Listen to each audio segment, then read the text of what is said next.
Hello hello everyone. Everyone, welcome back to our channel. जिसका नाम है वाइट चेक। कैसे हैं आप लोग? आई होप सब अच्छे होंगे। तो आज हम आपके लिए लेकर आए हैं विजय देवरकोंडा की अपकमिंग मूवी जो कि अब तक VD14 नाम से पॉपुलर थी। उसको रिपब्लिक डे पर एक नाम यानी टाइटल दे दिया गया है और उसका वीडियो रिलीज़ किया गया है जिसका टाइटल दिया है VD14 इज़ राना बाली। और इसमें विजय देवरकोंडा के साथ रश्मिका मंदना नजर आने वाली हैं और इसके जो डायरेक्टर हैं वो हैं राहुल सांकृत्यन और म्यूजिक दिया है अजय अतुल ने और इसको प्रोड्यूस किया है नवीन यरनेनी एंड वाई रविशंकर ने। और इसमें साथ में हॉलीवुड एक्टर एर्नोल्ड वॉस्लो भी हैं। सो आइए चलिए पहले ये टीजर या इसका फर्स्ट ग्लिम्स देख लेते हैं, फिर इसके बारे में आपसे बात करेंगे। चलिए फिर शुरू करें।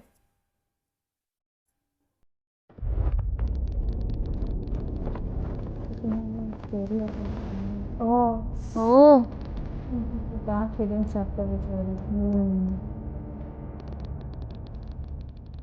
Genocide genocide in British first human was note का from तो बस India. हिसाब Hmm. माइकल हाँ, माइकल मूवीज इनके का मूवीज में। में। ओह।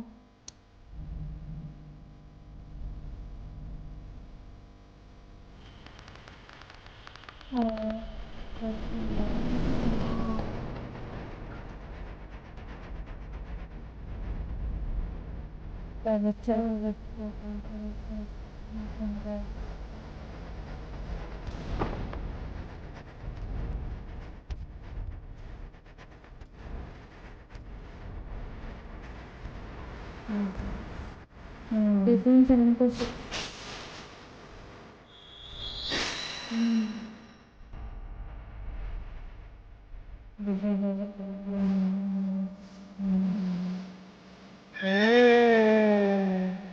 ये जो सीन है, वाह।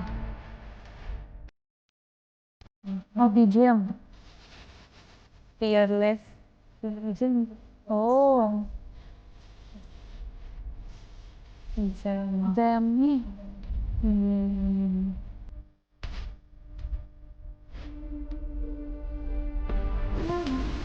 Oh wow. वाह। अरे लुक Expressions.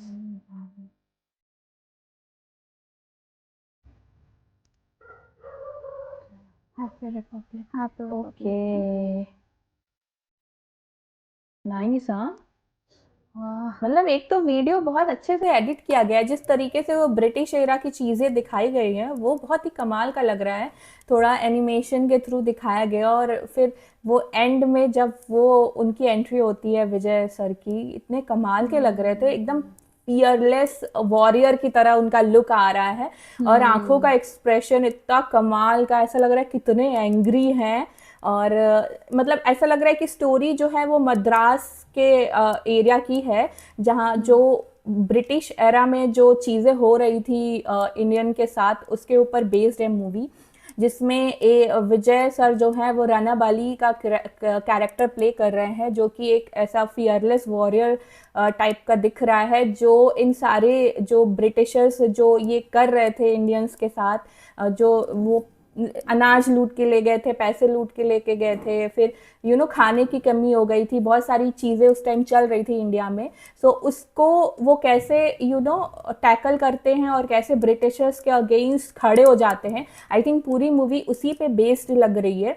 तो काफ़ी इंटरेस्टिंग लग रहा है और आई थिंक कि ये सिर्फ किसी ट्रू इवेंट पे बेस्ड नहीं है, लेकिन ट्रू इवेंट से इंस्पायर्ड है और थोड़ा इसको सिनेमैटिक तरीके से दिखाया गया है। सो वो मतलब अच्छा लग रहा है काफ़ी, और बैकग्राउंड जो म्यूज़िक था वो काफ़ी डिफरेंट लग रहा है, काफ़ी अच्छा लग रहा था वो भी। और फर्स्ट लुक तो बहुत ही कमाल का था विजय सर का। सो मुझे लग रहा है कि काफ़ी प्रॉमिसिंग मूवी है और अब इसका कुछ ट्रेलर या टीज़र और रिलीज़ होता है, सो मे बी डायलॉग के साथ वो इम्पैक्ट ज़्यादा हम लोग को दिखेगा। सो ये फर्स्ट ग्लिम्स तो काफ़ी अच्छा लगा, काफ़ी प्रॉमिसिंग लग रही है मूवी। हाँ, एक्चुअली ये ग्लिम्स देख कर के ये तो क्लियर हो गया कि विजय सर की जो ये मूवी है, ये एकदम डिफरेंट है। और अब तक जैसे हम लोगों ने इनको जिस जिस रोल में देखा है, ये उससे हट कर प्रोजेक्ट लिए हैं इस बार। और रश्मिका के साथ इनकी वाकई बहुत ही पॉपुलर मूवी रही थी ये, डियर कॉमरेड और गीता गीता गोविंदम। गोविंदम। लेकिन इस मूवी में आई थिंक कुछ डिफरेंट दिखने वाला है, और जिस तरह से इन्होंने अपनी एक झलक में प्रूव कर दिया कि ये एकदम परफेक्ट कास्टिंग है इस तरह की मूवी को करने के लिए। जिस तरह से वो हॉर्स राइडिंग करते हुए जो एक्सप्रेशन दिखा रहे थे, वो बहुत ही ज़्यादा, मतलब एक सीन आपको पूरा डिफाइन कर दिया। और मूवी से एक्सपेक्टेशन फैंस लगा सकते हैं सिर्फ उस एक सीन के बदौलत। और जिस तरह से थोड़ा बहुत बैकग्राउंड सेट किया गया है, उसमें ये दिखा रहा था कि ये कॉलोनियल पीरियड के टाइम का थोड़ा एपिक ड्रामा बेस्ड मूवी होगा। और जहाँ पर दिखाया है कि किस तरह से इंडिया को ब्रिटिशर्स ने लूटा है, और लूट करके सारा सामान अपने देश में ले जा रहे हैं।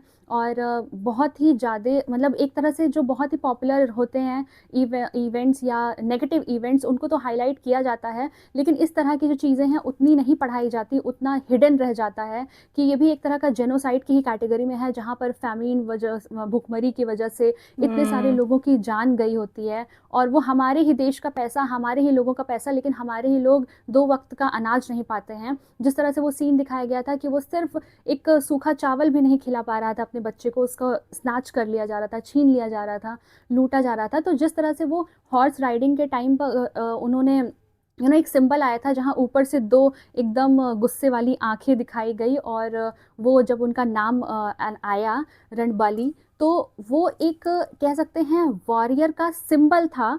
और कहीं न कहीं रिबेलियन का भी सिंबल था कि उन्होंने उनके अगेंस्ट, यानी ब्रिटिशर्स के अगेंस्ट आवाज़ उठाई, उनसे फाइट किया।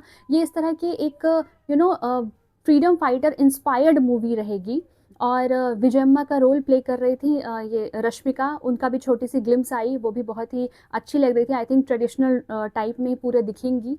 और जिस तरह से हेक्टर को एंटागोनिस्ट यानी नेगेटिव रोल में दिखाया जाएगा, यानी कि जो अर्नोल्ड रोल प्ले कर रहे हैं, वो भी आई थिंक सही कास्टिंग है, क्योंकि वो भी जिस वक्त ट्रैप हुए थे और जिस तरह का एक्ट कर रहे थे, वो भी अच्छा लग रहा था। बैकग्राउंड में जिस तरह से म्यूज़िक चल रही थी, so I think music Ajay Atul ने दिया है, वो तो ब्लॉकबस्टर होगा ही। और जो भी बीजीएम भी चल रहा था और एक एक सीन दिखाया जा रहा था, कहीं ना कहीं बहुत गुस्सा भी आ रहा था। और लेकिन ठीक है कि इस तरह के इवेंट्स को कहीं ना कहीं मूवी के थ्रू हाईलाइट किया जा रहा है, और हाँ, याद दिलाया जा रहा है कि आप एक्सप्लॉइट हुए थे, और जिससे एक्सप्लॉइटेशन हम लोगों ने झेला था यानी ब्रिटिशर्स से, उस चीज़ को भूलना नहीं चाहिए। और जिन्होंने हमारे लिए हमें आज़ादी दिलाई, उन्हें भी नहीं भूलना चाहिए, फ्रीडम फाइटर्स को। और जो इस तरह से लोकल लेवल पर भी अपने लीडर्स उभरे हैं, उनको भी। और Bombay presidency, Madras presidency, Bengal presidency, ये 3 प्रेसिडेंसी मुख्यतः पूरे भारत पर ब्रिटिशर्स ने राज किया है। सो ये है I think south area Madras presidency से रिलेटेड। लेकिन किस इवेंट को कितना झलक दिखाया जाएगा इस मूवी में, अभी ये क्लियर नहीं है। लेकिन हाँ, 19th सेंचुरी में मद्रास प्रेसिडेंसी में ब्रिटिशर्स ने किस तरह से एक्सप्लॉइटेशन किया है इंडिया में, इस चीज़ पर पूरे की पूरी ये मूवी बेस्ड है। इतना तो क्लियर हो गया है इस मूवी से, आई मीन इस ग्लिम्स से। बाकी ये मूवी बहुत ही एक्सपेक्टेशन इंक्रीज कर दी है, और विजय के लुक ने फैंस को काफ़ी सरप्राइज भी कर दिया है कि वो इस तरह का दमदार रोल निभा रहे हैं। और एक्सपेक्टेशन भी बढ़ गई, क्योंकि उनका जो एंगल लुक था वो बहुत ही अच्छा लगा, और बहुत ही कमाल का उनका लुक दिया है।